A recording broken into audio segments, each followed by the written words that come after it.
Well,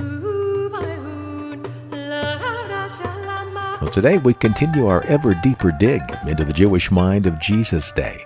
And here to help us is Doug Greenwald, Senior Teaching Fellow at Preserving Bible Times.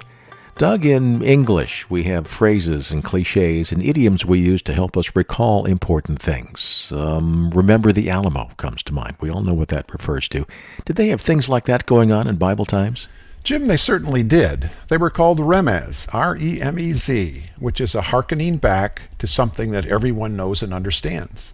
There are over 300 such word or action Remez references in the Gospels. For example, in Luke, Jesus refers to himself as the Son of Man. That is a deliberate messianic reference back to Daniel 7.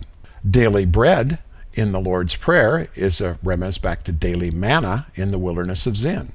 When Jesus is writing in the sand in John 8, when they brought to him the woman caught in adultery, that's best understood as a remez reference back to Jeremiah 17:13, where God's word says, "Those who turn away from you will be written in the dust because they have forsaken the Lord." Have you ever thought about the last words of Jesus? My God, why have you forsaken me?" as a remez? Greeks typically conclude Jesus must have been abandoned by his father because that's what he seems to be saying. However, a first-century Jew would have recognized Jesus' statement as a reference back to Psalm 22:1, a remez.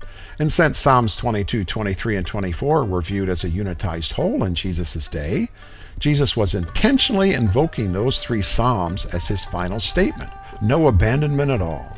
So understanding this Jewish literary form of remez is often helpful in digging into a passage. For more on Remez, I recommend a visit to preservingbibletimes.org. And we'll see you back here next time on Digging Deeper.